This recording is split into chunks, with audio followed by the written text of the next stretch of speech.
Will it finally end? It doesn't sound like Jedd Fisch is one of Michigan's top targets.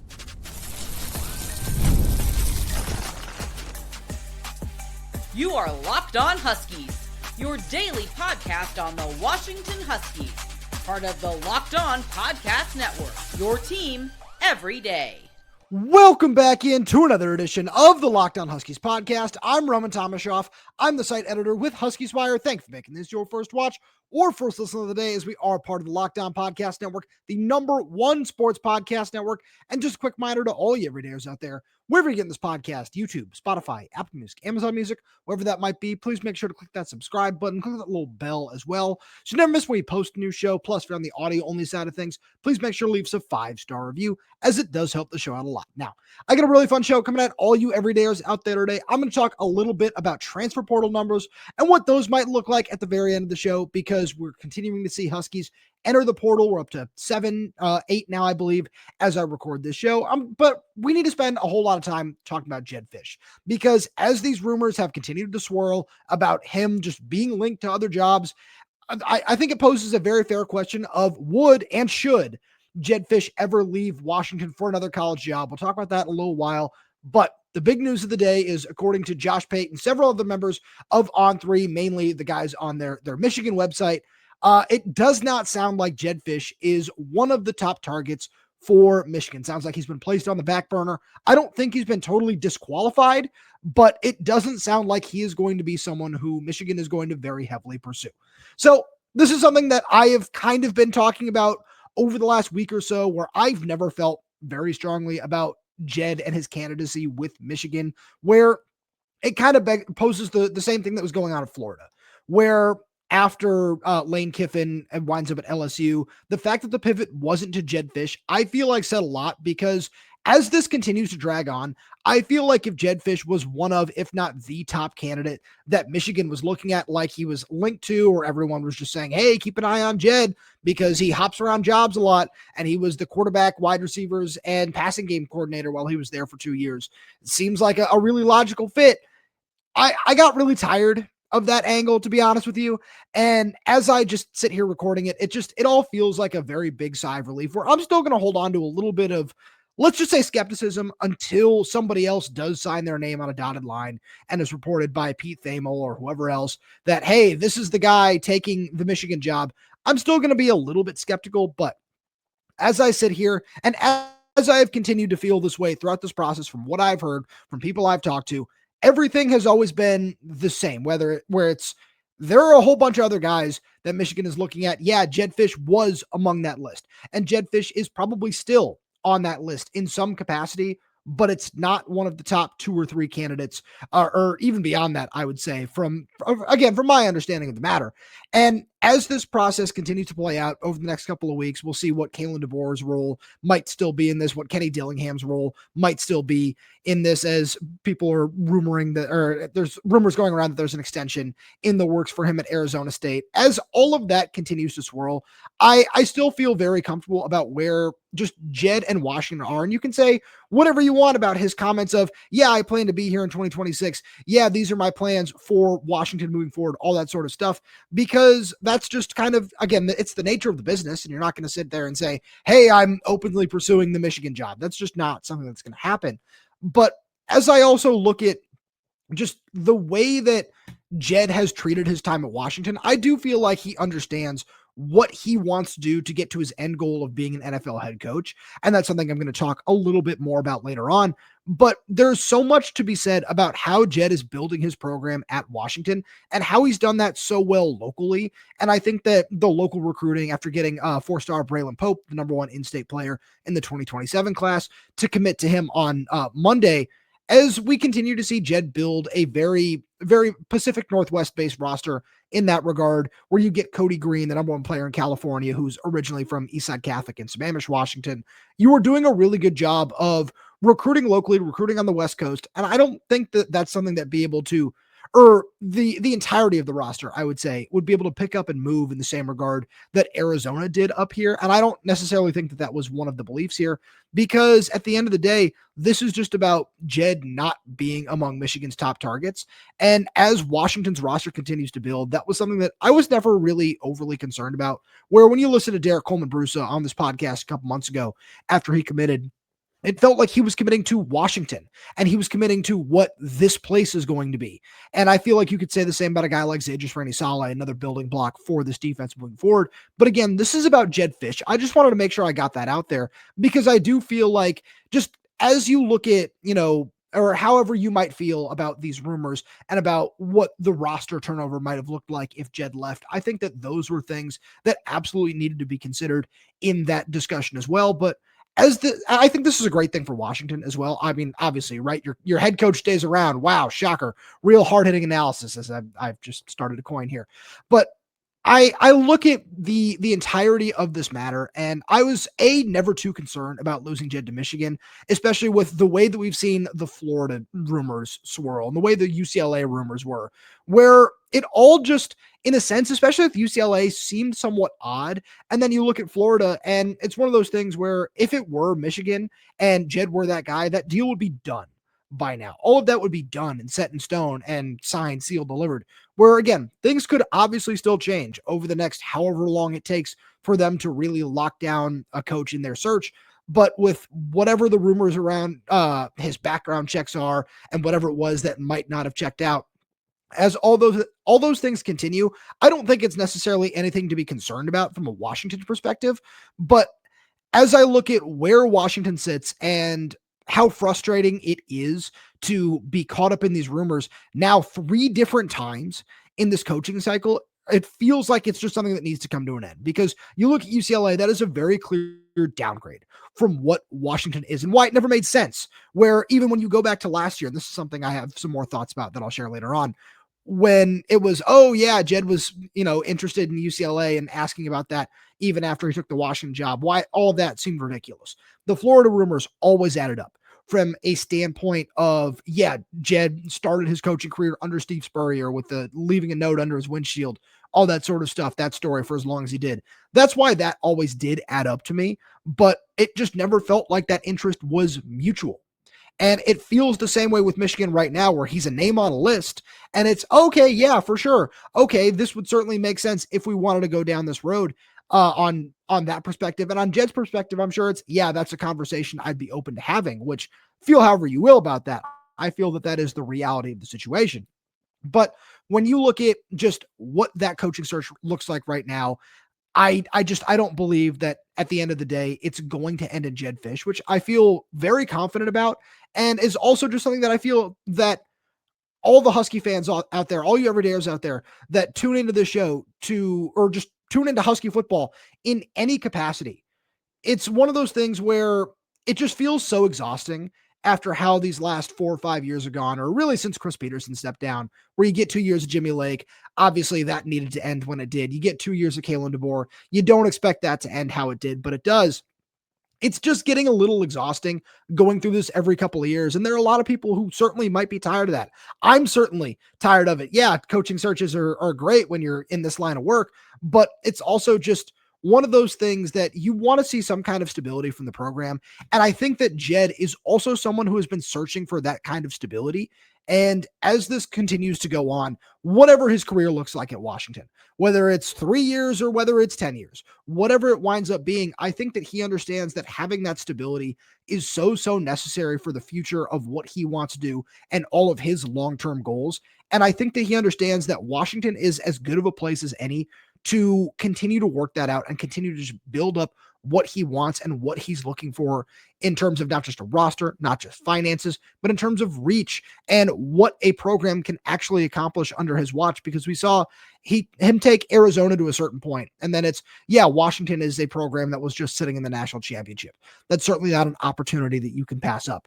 And it's why there are certainly people who are in their right minds to be concerned about losing Jedd to a Florida or a Michigan, where I don't think Florida has the same pull that it did 10, 12 years ago at this point in time, but why it's right to be concerned about those sort of things.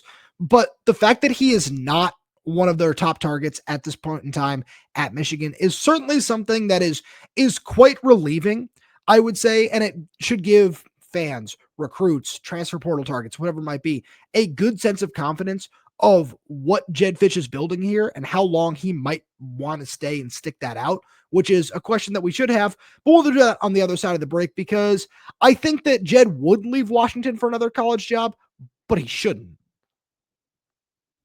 And we'll talk about that right after a message from our good friends over at Rocket Money. Ever feel like your money just disappears each month? It happens fast. A few subscriptions here, an impulse buy there, and suddenly the numbers in your bank account don't match the numbers in your head. Rocket Money helps you get clarity, track every dollar, and stay in control of your finances, because managing your money shouldn't feel like a second job. Rocket Money does the heavy lifting for you so you can save more and stress less. One of my favorite features on Rocket Money is how you can see all your spending on one dashboard, which makes it easier to understand where your money is going. Take control of your finances and cancel your unwanted subscriptions with Rocket Money. Go to rocketmoney.com/lockedon today. That's rocketmoney.com/lockedon. One more time, rocketmoney.com/lockedon.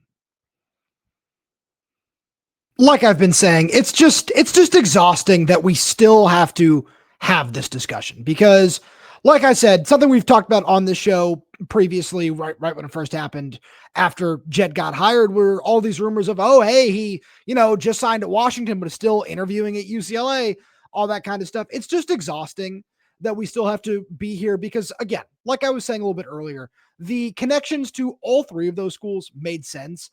It never made sense to actually take the UCLA job because of what Washington can offer in comparison to that. And then Florida, again, we know the reasoning there. We know the reasoning at Michigan, but it just kind of poses this bigger question of, would Jedd Fisch leave for a college job? I think the answer to that is very simple. The answer is yes, because there certainly are, as we've seen with Kalen DeBoer, jobs that people feel are an improvement on what Washington is, even though, as we have talked about a lot, Washington is absolutely one of the best jobs that just kind of never gets credit for it, because when Washington is all in, we've seen what that looks like. We've seen what that can be. Washington can get to the mountaintop. You can be right there, which is why Jedd Fisch should not leave for another college job, because as one of the things that I've been really impressed by with Jedd throughout his tenure, where there are certainly things to criticize that need to get better, play calling, again, being the number one thing, like we talked about on yesterday's show, I fully believe that Jedd Fisch is somebody who can help unlock Washington and help unlock what it needs to be to get to that next level. And like I was saying earlier, if his goal, which it certainly is, if his goal is to be an NFL head coach at any point in time, one of the best ways to do that is by building a program in one place. And I think Washington can absolutely be that place for him. And I talked about giving him an extension earlier in the week to help quell some of these rumors. I don't necessarily know if that's going to happen, but I think it was a fair argument to have and lay out both sides of, hey, here's why you should, here's why you shouldn't. And I think that a lot of those things are still relevant, but I think that Jedd kind of understands some of those things and what he needs to do to improve and continue to level up and continue to, earn an extension or earn a shot at the next level, at the NFL level. I think all of those things are apparent, and I think that he can prove that by continuing on the course that he is on at Washington. Because if he can get the Huskies to a playoff game, if he can win a playoff game, maybe even a couple, and make another run to the national championship, obviously that just looks so different now with 12 teams compared to 4. But if you're able to continue going down that road, it's one of those things that shows everyone, again, not just what Washington can be, but what you can be as a head coach. And that's what a lot of these head coaches, that's what it's all about at the end of the day. It's about you and the people around you. And that relates to the players, relates to the coaching staff, all of that sort of stuff. And as it pertains to Washington, I think that, like I said, Jedd Fisch is the perfect guy to unlock what Washington can be, because he's one of those guys who inspires that buy-in. Look at the players. I know I've mentioned this several times this week, as you everydayers know, and are probably getting tired of, but it matters. The fact that in this LA Bowl that you play on December 13th, that a projected first-round pick and Denzel Boston is playing in that game. A projected day 2 pick and Jonah Coleman is playing in that game. A lot of other guys who are projected to have NFL futures this coming year are playing in that game. Says a lot about the culture and the buy-in that you can achieve.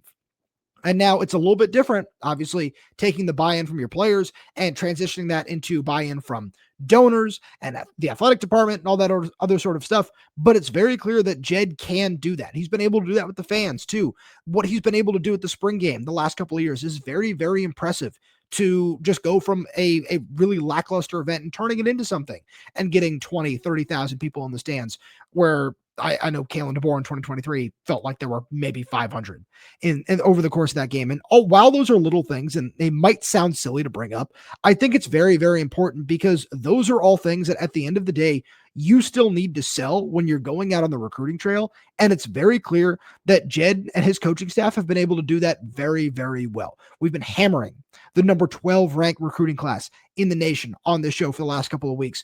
And it feels worth bringing up again, because that was something that Washington had never been able to do until he got here. And it was this relentless approach to selling and selling and selling, and going out and getting a 5-star offensive tackle, even though he was committed to Oregon, going out and getting 6 players ranked in the top 130 overall on 247 Sports. All of those sort of things felt very, very alien to Washington, felt very alien to a lot of fans. And I'm not saying that's a bad thing. It's just a thing, and that's okay. It's okay to have those feelings. And now that we've seen that Washington can get to that point where there are certainly fans who also believe that that is the expectation and that's what Washington should be, and I certainly agree with that Washington can achieve a top 10 to 15 recruiting class every single season. The fact that Jedd is showing you that that's all possible shows that there is no reason to leave Washington, because again, it is one of the best jobs in the Big Ten, one of the best jobs in the country that maybe it doesn't get credit for. And if he wants to continue down this path, which I think with the way that interest from other schools over the course of this coaching cycle has shown him that he should, as well as, he just absolutely should, because it's the best possible scenario for him at this point in time. I think that the way that he can continue to acquire talent can help you can just continue forward to achieve your goals, I think is probably the best way to put it. And one of the things that I think it all comes back to, again, at the end of the day, is not just building a roster that can compete, because obviously if you're going to go do that at the NFL level and that's your goal at some point in time, it looks a lot different than, okay, yeah, I'm going to just go sell, and this person is going to want to commit to me. It's just so much different in that regard, but it just requires so much buy-in and so much from not just the players, but the coaches as well. I think that one of the most important parts in program building is showing that you can go out and upgrade your coaching staff and help your coaching staff go get to the next level. Because look at the Philadelphia Eagles. I reference them with Howie Roseman, obviously a good friend of Jedd Fisch's, and what they've been able to do churning through offensive and defensive coordinators that go out and get head coaching jobs. It shows that you have an eye for talent in that department. And that is what can help keep a program consistent. And I think Jedd Fisch has shown that he has a good eye for talent in terms of some of the guys that he brought with him from Arizona, whether you want to talk about Scotty Graham or Kevin Cummings on the offensive side of the ball, John Richardson, obviously being a big one on defense, and that you're also willing to go out and say, okay, I understand who I need to bring in and how they can impact what I'm doing and what I want to keep building for the future. When you go in and get a Ryan Walters, a Steve Belichick, obviously that didn't work out quite the way that you might have hoped, but I think part of that was due to the roster, but that's not a conversation for today. And you can go out and get a Taylor Mays as well. You can promote a Michael Switzer, which also shows what kind of eye you have for talent on the coaching side of things. All of these things are way more prevalent when you stay at one location. Now, we've had our good buddy Jake Butt on this show several times, who talks about Jedd Fisch and what kind of coach he is and what kind of coach he, not just is to his players, but is to the people around him, being a very loyal guy in that respect, in that department. And I think that's all not just fair and correct, but it's also just something that just looks way better in one place. And none of this is a pitch from me to just say, hey, Jedd, this is why you need to stay at Washington for the next 5 to 7 years. No, that's not where I'm sitting on this. That would be unprofessional in my regard. These are all things that need to be said and need to be pointed out when it comes to Jedd Fisch, because when you look at his coaching career, I know it's something I referenced earlier in the week. Every single time he has taken a promotion over the course of his 20 plus years, whatever it is at this point in coaching, it has always been for a very clear and obvious promotion. And this is one of those things where you are a head coach at what could be one of the best programs on a year in and year out basis in the Big Ten when it is run well and run effectively. And if you believe that's something you can do, then just take your name out of those coaching searches. Just say, oh yeah, no, I'm not super interested in this. I'm not super interested in that. And that's its own problem. And that's its own discussion to have. But I look at just, again, what Jedd can do and how Jedd can build this program here at Washington. And he has everything he needs in front of him. And it's very clear that as a CEO, that he can do all of those things necessary to build one of the best programs in the conference and arguably in the country, in my opinion. When you look at how he was able to turn around Arizona, a program that was certainly down in the dumps in such a short amount of time, he can continue to do that here at UW on a year in, year out basis. And it all is going to look a whole lot better if he is here 5, 6, 7, 8 years, somewhere in that regard, to just, for whatever that next opportunity might be that he is looking for, to point to and say, hey, look at what Washington has produced. Because it's one thing when it's, hey, yeah, it is my program, and I did this here, I did this here, I did this there. And there's an argument to be made for, it's very impressive that you can keep something like that up in a long regard over several different places. But when you're able to build one thing out and just have that be not just necessarily your legacy, but have that be your cornerstone, I think that there is something to be said for that as you continue down whatever path that is you might be on in your career. And for Jedd, if he is able to establish that with not just a roster and a coaching staff, but in terms of the buy-in from the athletic department, the backing, and the fact that you're churning these things out on a year in, year out basis, and it's not just a flash in the pan for 2 years where it's, oh wow, that looked really good, but then things kind of fell off and you're in that 7-5, 8-4 ballpark every single year. No, you're 9-3, you're 10-2, 11-1, whatever it is, and you're contending for the college football playoff every single year at the same program. It's very clear what you have done and how you've left your mark on that program. I think there's absolutely something to be said for that for Jedd, and I'm really curious to see how this plays out in the long term, because short term, again, it looks like he's going to be staying at Washington. So let's talk about some of these other transfer portal departures and how they might impact the roster, because we saw a couple of big ones on Wednesday.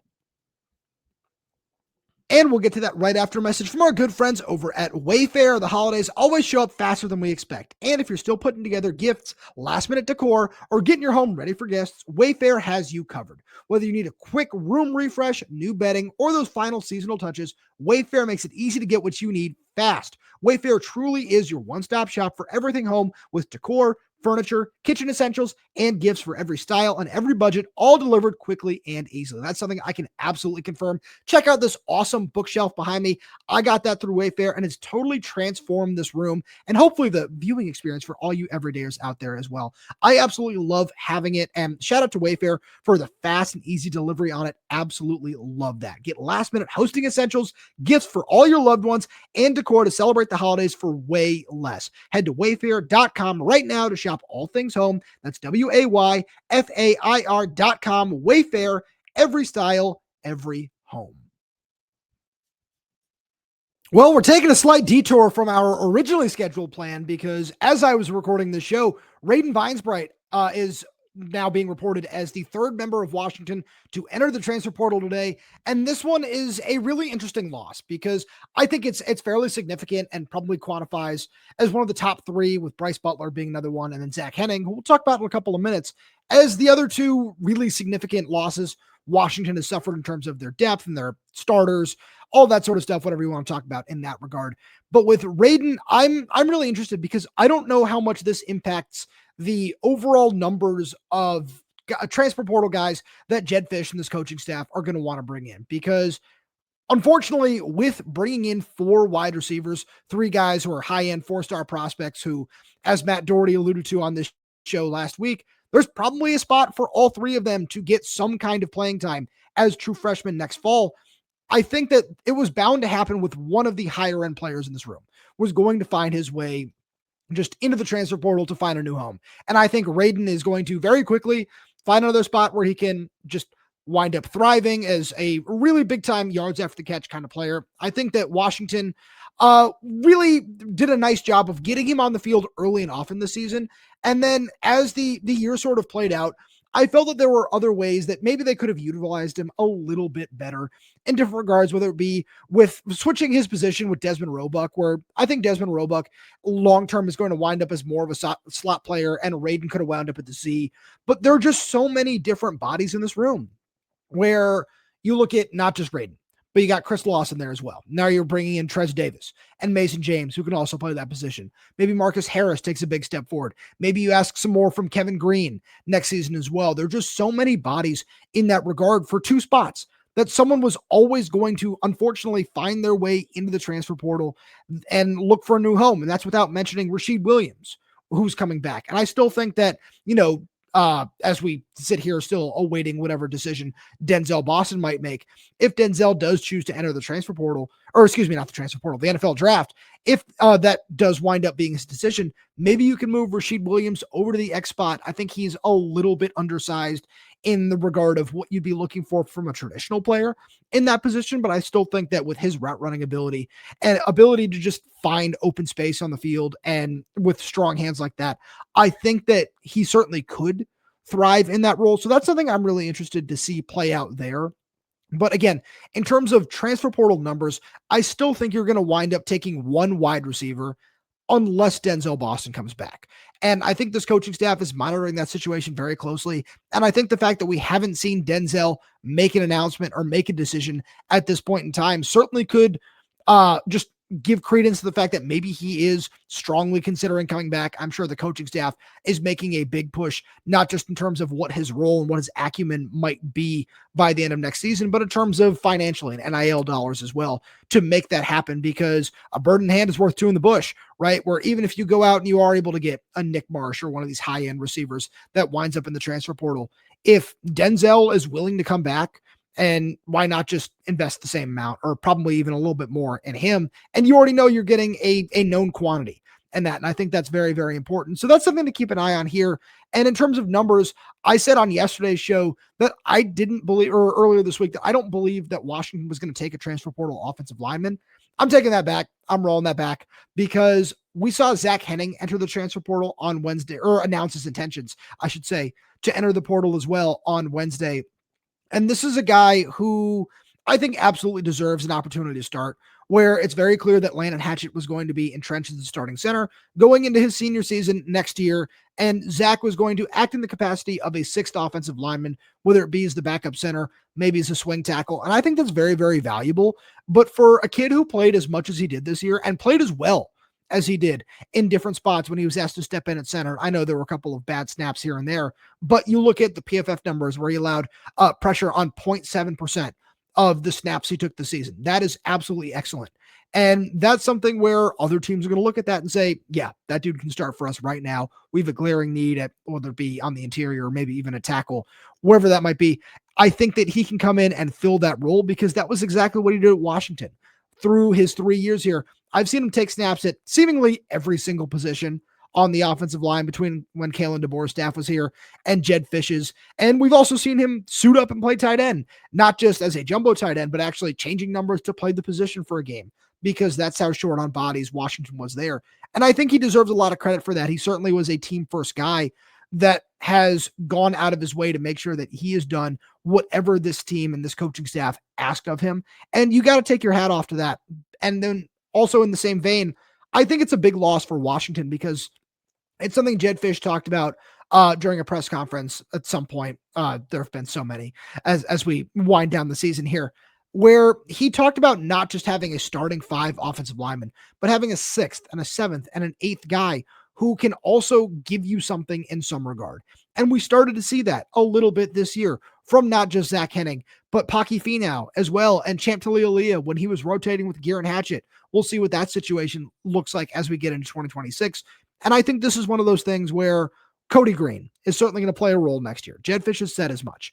And maybe Maximus McCree will as well. Maybe he's healthy and able to give you a little bit more. But now I feel like if you're Washington, you need to go out and get some kind of experienced body, maybe even in the Zach Henning realm where, okay, yeah, he's had some starts here and some starts there, but we just need somebody who can come in and be high-end backup depth. Maybe there are other guys who take a step forward that are on the roster right now, and that person, whoever it might be, doesn't play much, whether it be a Jack Schaefer, maybe, or a Jake Flores, a Logan Coleman Brusa, just to round out the 2025 class. Maybe it's Dominic Harris in the 26th class. We don't know that at this point in time. But one way to alleviate any concern in that regard is by going out and adding another experienced body with a whole bunch of games under his belt. Maybe it's an FCS transfer who is just looking for a better opportunity. And at Washington, you find that. I don't know. I'm just throwing out options at this point. But I think that now with Zach Henning's departure, you have to go find a way to go out and get some kind of offensive lineman who can give you some kind of versatility and a little bit of experience in that regard. The third guy, who I think this is the one that plays the most into the discussion I was hoping to have in terms of what transfer portal numbers might look like, is Vincent Holmes. And this is a guy where I talked about this earlier in the week that I wasn't going to be surprised if several members of the secondary did wind up entering the transfer portal. We're up to 3 now between Dyson McCutcheon, Leroy Bryant, and Vincent Holmes. And this is one of those things where I've talked a lot and I've written a lot over on Huskies Wire about the need to acquire a high-end cornerback one. I don't think you need to go out and do that at safety at this point in time, but I think much like with the offensive line, you need to go out and you need to acquire some kind of depth at that position, because when you run through the room really, really quickly, you've got projected starters in Rylan Dillard-Allen and Alex McLaughlin. You're more than happy with that, with the way both those guys played this season. You look behind that, you've got really intriguing depth, let's call it, because Raheem Wright has missed the majority of his time at Washington with injuries, which is really unfortunate. You don't know what you might have there. I've heard a lot of good things about him, especially as an athlete. And I feel like in that third safety role that we saw Rylan really excel in as a true freshman this season, that Raheem could certainly fill that full well. We saw him play a little bit of nickel early on in his career, so that's certainly something to monitor. But then you look at the rest of the room. CJ Christian is perfect in that experience role that you're looking for, but there are certainly going to be questions there because he missed the majority of the year with turf toe. So that's really unfortunate. And then you've got Gavin Day coming in. I'm sure he's going to play some sort of role, but it's that same sort of question of, do you want to just add some more experience to the room so you don't have to throw so much on a true freshman? And if that true freshman outperforms the experienced guy, great, you're more than happy with that. But do you want to take that risk?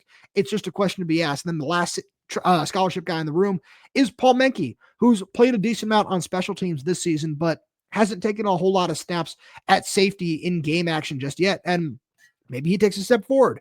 Maybe you wind up being more than happy with that. That would be great for the roster.